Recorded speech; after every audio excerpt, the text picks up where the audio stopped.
What's up, everybody? This is Joe from Mainline Overland. We're here in beautiful Vermont.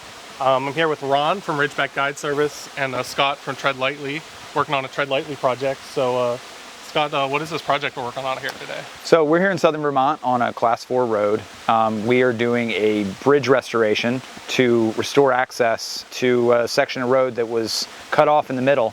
A lot of people would end up getting here and having to turn around and go off trail to be able to get their vehicle turned around and back down the hill. So this was actually a Tread Lightly project made possible by a grant from the Bronco Wild Fund. And we invited Mainline Overland to come with their Bronco to be part of this project. So Scott mentioned we built a new bridge out here today. So what was wrong with the last one that was in here, Ron? The last bridge that was in here was probably about 40 years old, and it was made with a hemlock wide board. And over the years it had gotten deteriorated.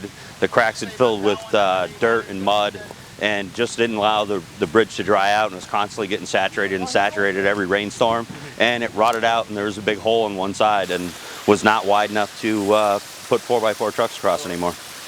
Well, how long has that bridge been out of commission? That bridge has been out of commission for about 3 years now. Last year we put up the caution tape and the signs and that to let people know that it was no longer wide enough to cross.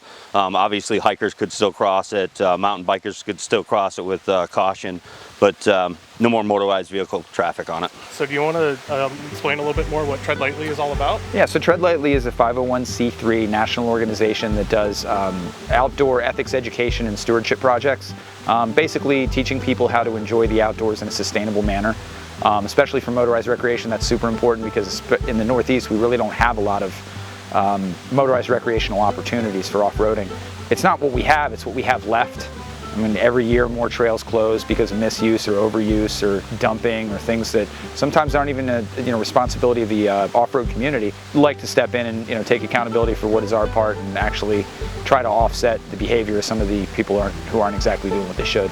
So Scott, I'm sure the people are wondering, how does a restoration rebuild project like this kind of start and take place? Well, this was handled as a stewardship grant project with Tread Lightly. We noticed that there was a need for bridge restoration here. Ron and I reached out to the Tread Lightly team at the headquarters in Utah and told them about this problem. The executive director of Tread Lightly, his name's Matt Caldwell. He actually has roots in Vermont. He spent a lot of his early life here, so he was very familiar with it. As soon as I showed him a picture of this bridge and the condition it was in last year, he wanted to get involved. When we saw this and saw the need, we contacted the town. We let them know that we were interested in helping them out with this issue, and we were able to, it took probably about 9 months to get everything secured. Yeah. But then after we got all the information that we needed and all the materials on order and a list of all the things we needed, we just kind of chipped away at the to-do list, and this is the end of it today. So Ron, you've been a general contractor for how many years before you got in? I was a general contractor for about 20 years before I decided to close that business and start doing my official overland off-road guide service. So I was very familiar in building a bridge like this. So I came up, took some measurements, put up a lumber list, and sent it off to get it quoted so we could get some pricing to be able to secure funding.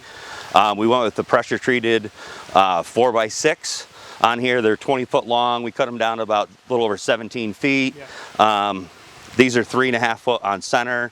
There were steel beams here that were still good with the good footings. So we just lined the top of the steel beams with 4x6 pressure treated, secured those with lag bolts from underneath through the beams, and then laid these on top, spaced out.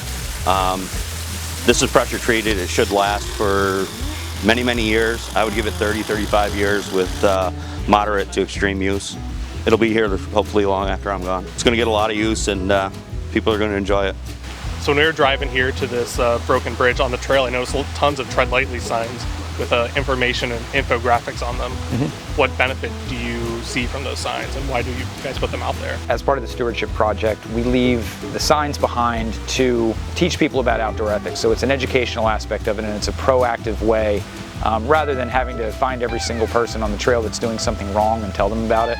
It gives people tips. It teaches them the TREAD principles, because TREAD is actually an acronym. Stands for travel responsibly, respect the rights of others, educate yourself, avoid sensitive areas, and do your part. So I'm sure a lot of people that come out here, they're not coming out here to do damage, but they just might not be educated on the best practices. Yeah, I mean, everybody has to start somewhere. Yeah. And I think as a community, it's important, and that's why Tread Lightly does what they do, to try to educate the off-road community about the appropriate ways to do things in a sustainable manner, so that hopefully this is going to be open for our children and our children's children to enjoy, something that'll be open for years to come. This section of Vermont is really steeped in history. These highways are hundreds of years old. Motorized vehicles didn't even exist when these highways opened. This is all carts and horses and all sorts of stuff like that. Right. So the fact that it's even open to motorized access in New England is amazing in and of itself. And we've seen, with misuse, it can be taken away in the blink of an eye. This is another Tread Lightly project that we were able to complete. Like I said earlier, this was made possible by a grant from the Bronco Wild Fund. And since this bridge has just been completed, we haven't even driven any vehicles over it yet. Mainline Overland coming up and helping us out with this project is one of the things that also made it possible. The first traverse of the new bridge goes to you guys. Awesome. We're excited to try it out, and hopefully Ron knows what he's doing building this bridge. I guarantee this bridge. You heard it here first. I'm excited to be the first truck across this. And then even better, we'll be taking down the road closed signs down below. Yep, we'll get those on our way out. Awesome.